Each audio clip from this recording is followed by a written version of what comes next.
welcome back to Full House 7th edition, where we are playing Vanheim. It is turn 17. Let's see if our trap worked against Agartha. No, it did not. Too obvious, looks like. As I feared. Also, which I had not anticipated, Pangaea has attacked us in 2 provinces, and this is actually fine, right? We were talking about already about how Pangaea would be a decent target for us, just in terms of territory, really, not so much that they're a particularly great target matchup wise, but probably better Pangaea than Calum, though I'll definitely have to step up my diplomatic efforts because Vanheim is not if people can get rid of Vanheim, they usually take that option. So we'll have to reach out to some neighbors of neighbors to make sure that we don't go under beneath a dog pile. We do finish research in construction as threatened, and then let's see, so this is Yomi manages to get a throne claim, Throne of Knowledge. That's going to be really nice for them because I think they have research problems, and this should provide sages who are excellent researchers.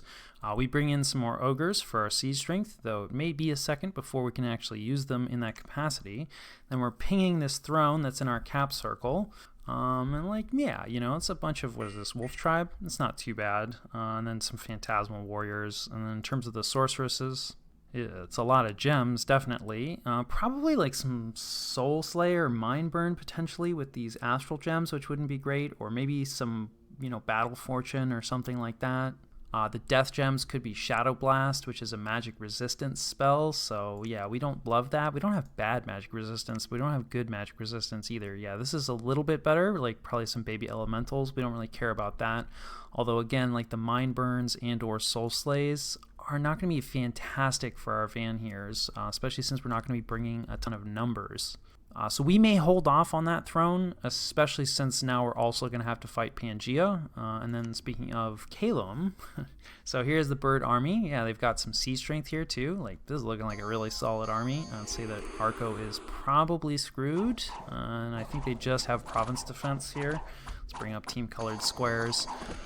And these are mercenaries, I believe, but these mammoths are Calum's recruits. They're pretty expensive, but they should provide pretty good siege strength, and they are also really, just solid tramplers against these human units. But Marcus Heavely's province defense is badly outnumbered here, so I doubt they'll have done much.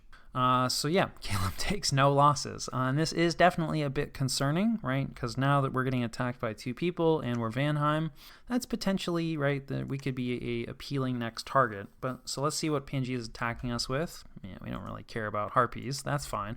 We do care about White Centaur, though. Certainly want to see this bless. Yeah, not a bad bless, but not as bad as it could have been, right? The attack skill is not really going to matter against our Vanheers, because once we berserk, we have okay defense, but then when we berserk, it tanks, so we're going to be taking hits. Vanheers take hits.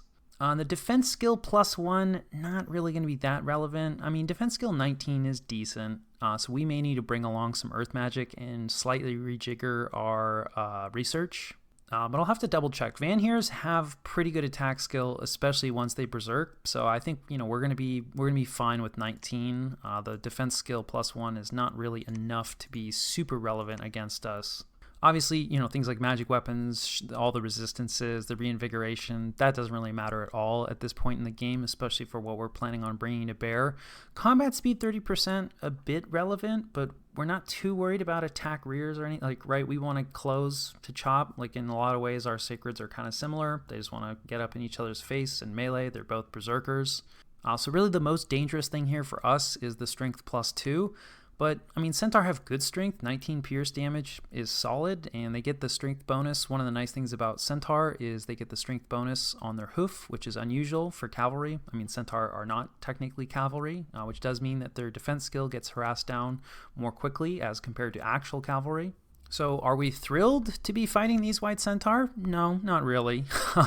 But is it going to be catastrophic for us? No, we can definitely fight them.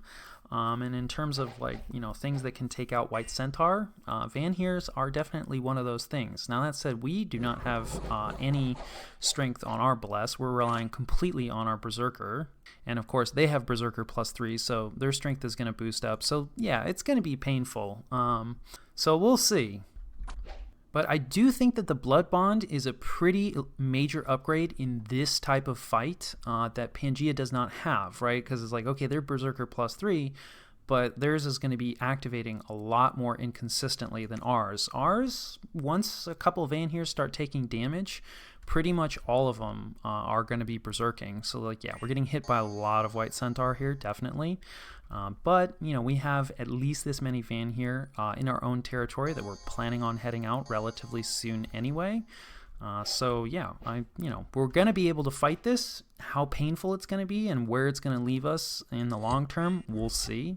Certainly it would be ideal to ambush, one of those raiding groups while they're split. And then we had unexpected event. We had an assassination attempt. Luckily, it's just a dog. So whoever this is, I think this is one of our, Van Herses. I think our Van Herse can handle a dog. Yeah. So we're getting hit by Pangea and rabies, apparently. And then 2 unexpected events in Vanheim. I bet you at least one of these is the yellow mold. Yeah, of course. Here it is. So I don't know if we have any defense left on our capital now. And then, yeah, Sloth. But we're pretty deep on Sloth anyway, although this is pretty unfortunate and the timing is not great because I don't think we're full Sloth. And this may cut into our recruitment at a somewhat critical time. So perhaps all my Misfortune 3 picks are coming home to roost. It is important to remember that, just because you survive with Misfortune 3 for one game doesn't mean that, you won't get hit at a really nasty moment in another game. So that's kind of been my plan with these Misfortune 3 builds, is because a lot of people say just go down to Misfortune 2, like don't mess around with Misfortune 3. It's a bad idea. But, I like to learn things for myself. So I figured let's just run Misfortune 3 until I get that game where it burns me. And perhaps this is that game, although, Sloth +3, that's not the worst event. So yeah, I'll catch you guys. Oh, wait, hold on. A worldwide event. Hey, there you go. So we're up to Misfortune 2 soon, thanks to the Throne of Fortune spreading good luck. So yeah, I'll catch you guys after the jump. All right. This is the situation and what we're doing about it. It's not looking great. So I did reach out to Agartha, talking a big game about how, we can take on Pangea and Agartha. And, it's not impossible. I do think that we could theoretically win. It would take us a long time, and, we would definitely have to focus on one and then the other. And I would say the odds are not in our favor, right? We'd be relying a lot on the rest of the game state not turning against us, which will, I think is not that likely. Or B, some external game state turning against one of the other two. Probably most likely would be Kael'thasa convincing them to attack Pangea. Although Agartha does have a lot of stuff on our border. We don't know who their neighbors are yet. But yeah, we might be able to convince, right, in the same way that Agartha essentially managed to get out of their predicament to an extent by bringing someone else in, we may be able to do the same thing. I've not yet done that diplomatic legwork. Instead, reached out to Agartha to see if they're interested in perhaps ending this conflict. And they said that, they'd made some commitments. So in the short term, we're going to have to deal with this 2v1 is basically the long and short of it. But they're not against the idea of getting out of the war in general. So we were already talking about, how Pangea is kind of in the way anyway in order for us to fight Agartha. And, the borders weren't great. I may have jumped the gun attacking Agartha. I think Agartha has responded really well. Like leaving these groups here, I don't even think it's very painful for them because they don't have many mages out here. So they're still managing to get their research done. And yeah, it does mean they can't use their armies for other things, right? They are interested in getting out of the war overall. But this does mean that it's going to be we basically can't raid them the way the borders are currently, right? Because any raiding that we do is going to be disconnected. So it's like if we want to actually benefit from any of the raiding that we do deeper in their territory, we first have to beat, one of these two forces. And they're right next to each other so they can move to support. That's the other thing. It's like, okay, we bring something up, it's like, oh, their forces are split, but they could always abandon some province defense if they wanted to.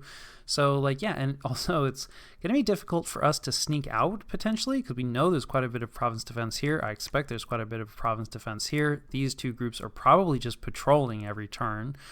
So there's a good chance if we try to get out of the territory, we'll get patrolled out and forced into a battle, which we don't really want. I think Agartha has responded well. So instead of doing anything productive or constructive, we're going to see how much damage we can deal, because these guys are kind of stuck. So we're going to continue to, scout, as it were, the rest of Agartha's territory. We may also do some plundering, or what is the pillaging? Yeah, so we will just create a bunch of unrest, and I'm not actually sure if you get gold from if you're pillaging a province that's disconnected. I'll have to look that up. Or maybe we'll just try.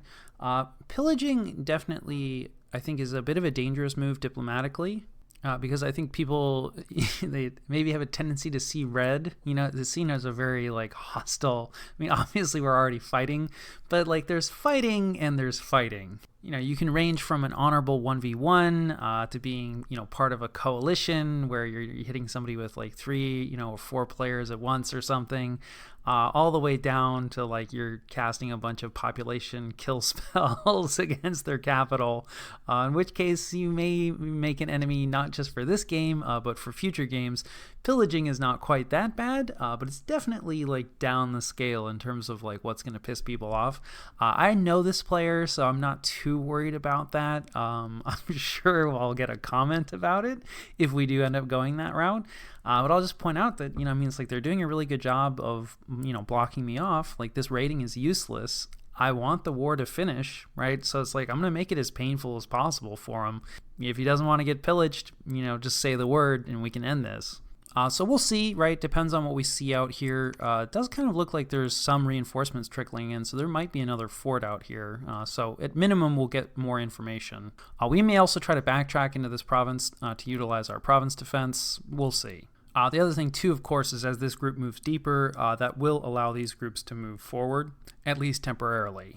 In terms of Pangaea, yeah, they're going to be a hassle to deal with, definitely. What they have here isn't really enough to threaten our forts, at least with being actually cracked and stormed. But on top of our capital, it was actually down to 2. I invested a little bit more, so we're up to a big old 4 in terms of province defense on top of our capital. So I think probably even a couple harpies at this point could lock it down, so that's definitely a concern. But the hope is that, Pangaea is planning on combining both of these raiding forces into this province. They have a couple other they have a lot of options because they are also stealthy, right? So all this stuff could just stealth out, right? They could stealthily move into lots of different provinces. They could also choose to raid forward with both of these groups, but that would be pretty bold. So yeah, not really expecting that. I'm actually thinking that it's probably going to be stealth next. But on the off chance that it's not, we're going to bring everything out, including our siege strength. Not too much to the plan. The blessing is a bit of a problem because our prophet is, off being trapped in Agartha. But I think we have enough Vanherses here with enough blesses that we should be able to bless our Vanheres. It'd be a little easier if we put them into square formation, but we're not going to have a ton of units, so I think a line is definitely useful in this case. We're also going to be bringing out our Earthcaster here for some Legions of Steel, and then also, I was talking about our Vanheres, our attack skill could certainly be better. So base, it's only 13, it gets 5 added to it, I believe, when we Berserk. So at that point, we'll be 18, and if I recall, these Centaurs, I think, are 19 defense. So it's not going to be fantastic, and I can't remember if the Berserk stacks perfectly. They have blessed problems as well. Or wait, that was a Sermon of Courage. There we go. Yeah, so defense 18. So it's not as bad, but when I saw that, our Vanhere's attack was as low as it was, I did rejigger the research slightly. We're going to want alteration anyway. We should get this pretty quickly. Yeah, in fact, we'll have alteration to next turn. And that will provide us with Earth Meld, and of course, since we are bringing an Earth Mage along, they will be able to cast Earth Meld off script, and we may script it in for them afterwards. And that'll just help make sure that our Vanheres can connect, although, yeah, I think this is going to be actually a little less of an issue than I was initially concerned about. So yeah, from there, we'll see. This is kind of a nice province because it prevents their, they can sneak through. So Pangaea is going to be able to go more or less where they want to go. But I think this is enough stuff. Siege strength wise, it's still going to be fairly light. We'll probably try to do another summoning of ogres, and we're definitely recruiting pretty much everything that we can, right, out of our forts. That sloth is definitely affecting us, so we can't quite squeeze out that last van here. And we're getting another Van Jarl just because he's going to be, more useful in the short term. And short term is pretty much what we're looking at right now.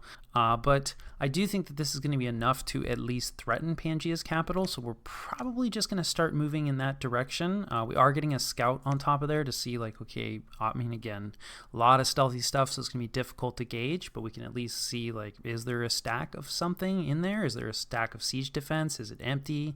And we're not that far away. It is, late summer, so that's a bit of a concern. Luckily, this is not under our dominion, but this pass may close before we can actually, get through it. We may try to leave Pangean provinces on our border here as sort of a diplomatic shield. Agartha does not have much, if any, stealth. So in order for them to attack us, other than the stuff that we picked up off of them, they're going to have to attack through their ally, which is always a bit awkward. So we'll go ahead and leave this in place. That'll also make it an easy excuse for them to not do that much. And then we'll focus our efforts, fully on Pangea. Now, whether or not, we're going to be able to take this army all the way down to Pangea's capital, we'll see. Because like I said, we don't really have too much in the way of defenses otherwise. And with a good chunk of our forces out here, the other thing is we could try to sneak down through here, but then this mountain pass may be closed. Like, we don't know, right? It's like, okay, this side, it's got to have heat on both sides. Probably it has heat on both sides, but, I don't know. We don't know that. So we'll see, right? We may get out of this area, out of Agartha's territory, but I do think that we need to keep Agartha at least somewhat busy, as well as provide them extra incentive to get out of the war. But it will take our forces a long time to actually get back. It's just going to be too long for them to get all the way back home, to help us out against these raiders. So we may have to hang out with this army at least until we recruit up enough Vanhears that we can deal with at least one of these raiding groups, right, and then try to catch them in our territory, and retake provinces that they've been taking while we take this army and send it down towards Pangea's capital.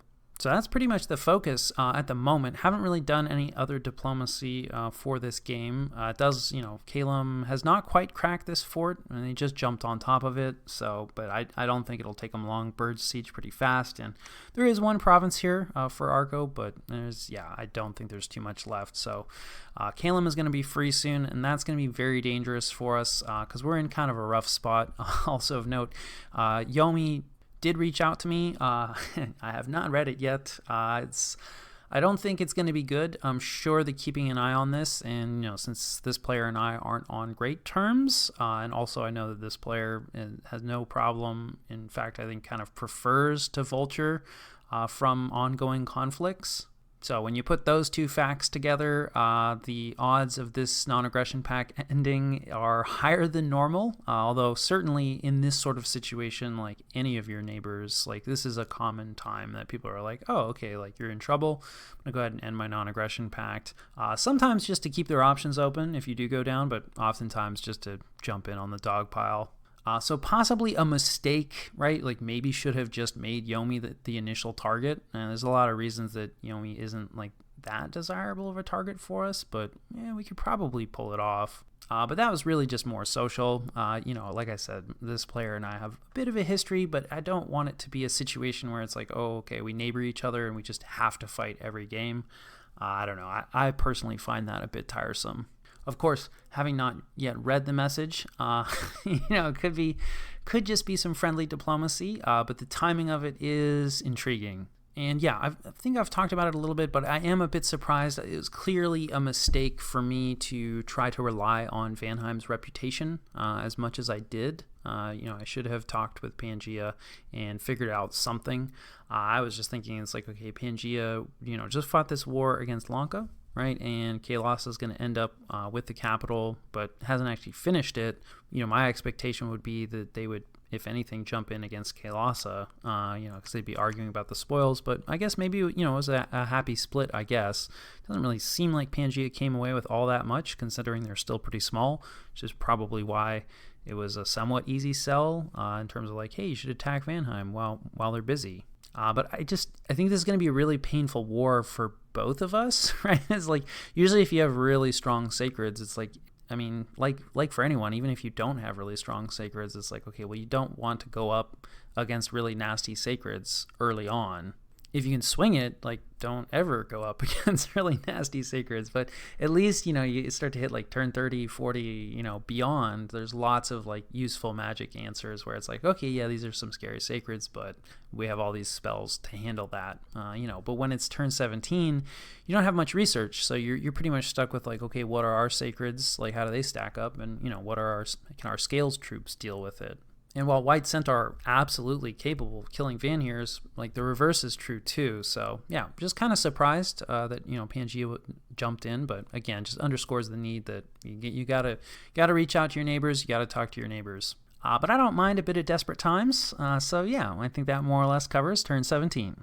All right, welcome back to Full House 7th edition, where we are playing Vanheim. It is turn 18, and I have maneuvered us into a 2v1. So, okay, we're getting attacked by Agartha. I guess we should read some other things. Alteration, I guess I lied. I thought we were going to hit Alteration 2 this turn, but we did not, and we can't be too far off. Site searching went quite well, which was nice. Earth gems, definitely going to need those.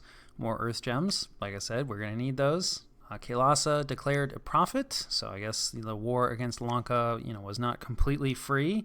Oh, no, wait, Agartha's not attacking us. This is our attack against Agartha. Us trying to convince Agartha. Ooh, this is a province defense dump, and there's a mage here as well. Did I say a mage? I meant there's quite a few mages here. So, yeah, Agartha is setting up, quite a few defenses. This is definitely dangerous. That said, I don't know. We got the Vanheir blessed, so let's watch him chop. Yeah, a lot of earth meld, but our strength is pretty high once we berserk. For our normal elves, that's going to be a lot less great because their strength, they don't go berserk, so they don't get that bonus to their strength. Yeah, you can see they're just hanging out there. Earthmelt is a big problem for elves and like Tangle Vine effects and stuff. So this is somewhat painful, and I think for Agartha, not too bad. That is one thing. Vanhears, they're not very fast, so they tend not to catch mages and retreaters and things like that. So yeah, not great, though we do kill a decent amount of gold province defense wise. So we were aiming at pain, and we lose 2 Vanhears, we lose 2 of our normal elves. And there was, insulting the Vanhears and their ability to catch things, but we got quite a bit. We caught most of the mages. Only 1 mage got away. So I take that back. Actually, this was a great engagement for us. It's just the Vanhears do kind of attrit out even without dying, because they take a lot of damage, and so they just end up, you have a bunch of one-armed crippled Vanhears. So even these kind of victories where it's just like, oh yeah, look, we only lost 2 Vanhears. It's like, yeah, but the rest of them are in rough shape. So you do have to be careful, about being, it's like, oh yeah, this is like a free victory. Not really. But this definitely went well for us, and we'll hopefully convince Agartha that hey, this is a bad idea. You should get out as quick as possible. / maybe we should send our siege strength against Agartha. I just don't really think we can, because Pangea is so much closer. They're taking our land. We kind of have to deal with Pangea first, unfortunately. But we have more Vanhears to send against Pangea than what we have here. Not many more. I think it's 30, but still. And then we get attacked, and I hope, yes, this is, nope, dang it. So they combined, but not in the place that I was expecting. And it looks like possibly they brought more White Centaur up. I can't remember if this is the right amount for both of the raiding groups that we saw. So obviously our province defense is not going to be able to handle these guys. So that's okay. And this is just a situation where I forgot how freaking fast White Centaur are on the strategic map. Map move 20. So stealthy and super fast, a huge pain to deal with, at least with Vanheir. You know that they're pretty much moving 1 province a turn. And of course, again, we don't get any benefit from our victory in terms of income, the province that we take off of Agartha, so that's just all pain. So in terms of useful victories this turn, we have none. But we can deal with that White Centaur group that hit us, and that's, I don't know, we'll see. We don't really know if that's most of Pangea's White Centaur. I'm sure it's a lot of them. Really depends on how much they lost against Lanka. And then here we have Kalem clearing out some dogs. I think this is the Throne of Beasts claim. A lot of people were complaining about quite a few indie attacks this turn. Speaking of Lanka, there's a battle in Lanka, and this looks like they're attacking out. Okay, they're just pinging? I'm not sure what this is. They've got two of their special, like, ethereal undead. Okay, this is who's leading them. And I'm not very familiar with Lanka, but I do know that they get pretty solid thugs, and I think we're more or less looking at one. This looks like a lot of construction 4 gear, so their research is in a better place, or they've managed to trade with someone whose research is in a better place than our own, and this is a ton of investment, but I don't think any of it is unwise. High defense, high protection, hit points are at least better than human, but a bit on the weak side, but like attack skill, strength, like all good. It's not going to be an incredibly killy thug, but definitely a dangerous thug that's going to be able to kill things. And then in terms of getting rid of chaff, it's got fear, and then for dealing with chaff, it's got a vine shield. It'll also berserk because of that weapon, and yeah, they're up against quite a bit here. This is actually a lore-appropriate battle as well. So we have Kailasa with some just random indie archers, and then this looks like a mercenary group, as well as some Bandar infantry, a lot of Bandar longbowmen, as well as their pretender. The Great White Bull, who's looking pretty dangerous. He's got Ethereal on him, and he put Regeneration on himself, as well as Moss Body. Protection, not that high, so the Moss Body won't be as nasty as normal, but he is a Trampler and a pretty significant Berserker, and his protection will go up when he does Berserk. Possibly some other thugs here.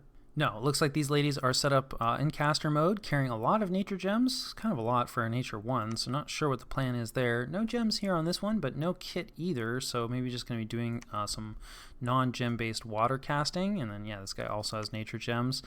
So it looks like it's just going to be the Pretender and, you know, mundane troops against one thug, more or less, you know, with just some random distraction chaff, which I do like. Yeah, so some swarm coming out. Bugs, of course, are pretty dangerous to thugs because a lot of the bugs have armor negating attacks. So even if you're okay against poison, if you don't have regeneration, then all those little 1 damage attacks can really add up. She does have regeneration though, so yeah, and also Vine Shield, right? Vine Shield really essential for dealing with random chaff. I don't think she has, she could maybe have Air Shield. Yep, she put Air Shield on herself because she does have air. So yeah, she's going to be a lot less dangerous having all those arrows come in. And in a lot of ways, I think those arrows are just going to mess up the infantry, although the archers are moving forward to make sure that, you know, they actually get some decent accuracy. And then here comes the Trampler. The Trampling is probably going to be the most dangerous, although now, of course, it looks like he's been trapped by the bugs. Okay, she killed the bug. That, in theory, there you go, buddy. You know, the bull is not the most intelligent pretender, shall we say, nor is Dominion's pathfinding. Well, wouldn't use it as an example of good pathfinding, let's put it that way. But I think this lady, she's going to be in trouble, not in trouble, she's going to be okay, I think. She's not going to be able to kill her way through all of this, but as long as the god doesn't get too close, basically every time she kills something, she's in danger. She needs other stuff. Yeah, see, like now she's in danger. There she goes. So almost assuredly, it was the trample that got her. Let's just double check. So I'm not sure why it doesn't say that the target was killed, but we can see trampled for 7 points of damage, and then there's a trampled for 10 points of damage somewhere here. Here it is up here, and then yeah, a few other ones that she managed to evade most of the damage, but still took 1 point. So yeah, Trampler is really dangerous. You know, if you can get a hold of size 6 thugs, it is pretty advantageous. So an expensive loss for Lanka. Obviously, they're down to it. I think that was a noble effort. This is probably a bit unfair for, you know, what they put in. I'm not sure there's really much they could have done at this point in the game to deal with the trampling. At least not via like the thugs that they have available. But again, I'm not a Lanka expert, so perhaps there is something they could have done. But I'd say that this war is pretty much done. That was probably their last-ditch effort. But we shall see. Speaking of attacks, the dead rise from their graves. So this is from the Throne of Bones, I'm pretty sure. And then let's see. We find some gems, fire gems. That is very nice. And some water gems, neither of which we have much of an income for, so we do appreciate that. And then in classic form, we have the Throne of Fortune, spreading luck, and then we also have the Throne of Misfortune, counteracting it. So, it is what it is. So let's see if we can deal with these skeletons. Why can't this be a province that got raided away from us? Ooh, okay. A decent amount of barbarian province defense here. I think this is along our border. Although then again, barbarians don't have great morale, and the undead do not care about being whacked by barbarians. So yeah, this does not work out for us. Not great timing. Of course, this is kind of our own fault by claiming the Throne of Bones. So can't complain about that too much. We'll have to, this is just north of our, this is in our cap circle. I think we need this for resources. So yeah, this is not great. And then it looks like Kailasa gets attacked by, why can't we get the dogs? We could have dealt with the dogs. So yeah, obviously this is not too worried about a few dogs. And I will catch you guys after the jump.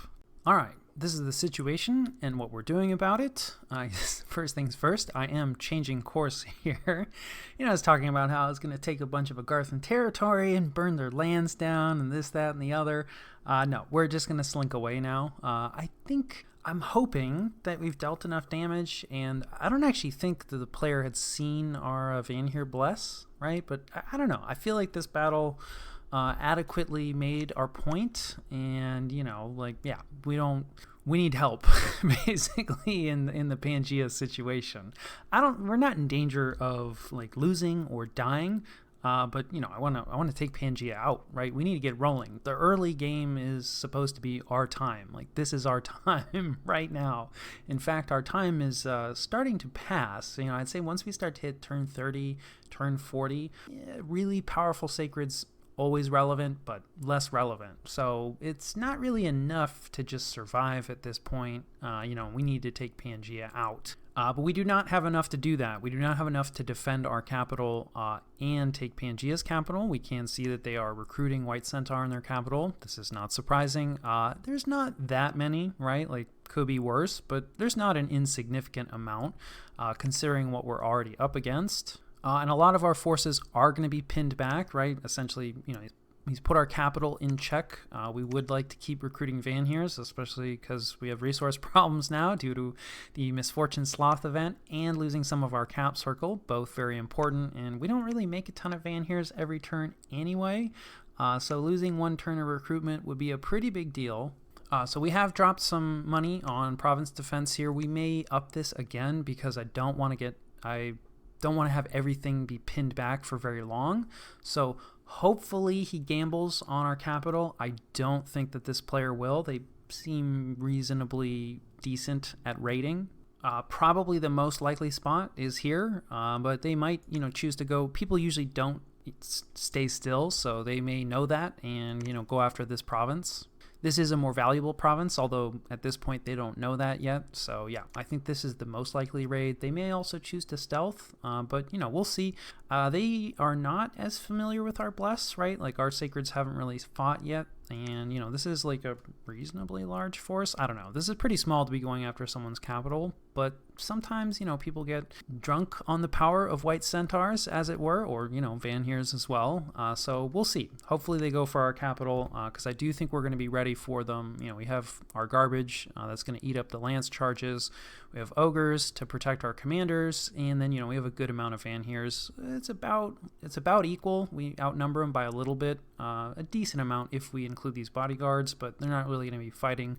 We are bringing our pretender out, so we're losing a lot of research. This is a rough way to use a pretender, especially since we probably won't get attacked. But otherwise, blessing is going to be a huge hassle. So, this way we get everybody automatically blessed. We're also having some of our dwarves patrol for Legions of Steel, so I think that's going to help a lot because they don't really have any mage support. But we're not doing nothing, right? So even if they don't fall into our trap, which they probably won't, we have split out some raiders. So we're going to raid with a real small group here, just 5 Herdmen. And there's a good chance this doesn't work out. I think certainly against 1 PD, this should work. Against 6, I think it'll still work, especially because I believe this is the Woodsman province, and they're not very good. But it's possible that, Pangea anticipates our raiding. I guess these White Centaur are so fast, it's possible that they jump here, in which case, Yeah, this turn is already rolled, so maybe I should have swapped these, because I was thinking this is the more risky raid, but maybe they're expecting us to go for the throne in force and would like to counter that. So we've sent our Vanheers here a good amount. Like, this will handle most province defense dumps, but it would not be able to handle a province defense dump and the White Centaur coming back. But 9 is enough that like they'll hopefully at least do a decent amount of killing, get a couple White Centaur. Anyway, we'll see. Pangaea can't be everywhere, so I think at minimum we'll take one province and keep our capital open.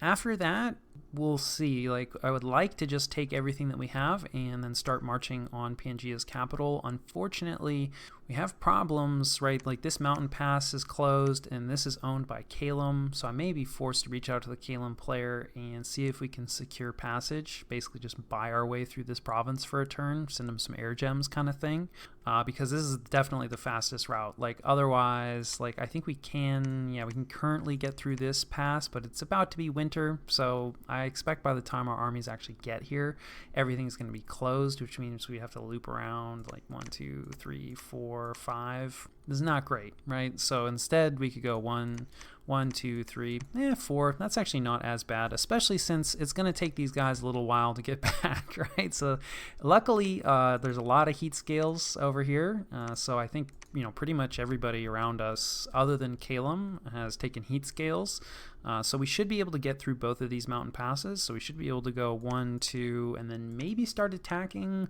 We'll see. We might actually sneak through here if this siege is ongoing, although I don't think it will be, right, because this fort is cracked. So we may just sneak through here to try to keep a buffer zone with us and Agartha. That's assuming, of course, that Agartha hangs out, which I think is somewhat unlikely. Once we stealth out and disappear, right, they'll probably maybe spend like 1 or 2 turns retaking stuff, but then I do expect them to start moving forward. I mean, this used to be their provinces, so this also counts as retaking things. Really, from Agartha, all we want to hold on to is this province here, like simply for this gem income.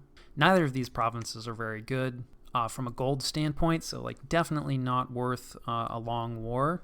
But yeah, in order for our other Vanheir group to catch up, I guess best case scenario, we're able to sneak through this capital, which would be way too dangerous if the siege, has finished. It'd be 1, 2, 3, 4, 5, 6. Yeah, so they're a long way off.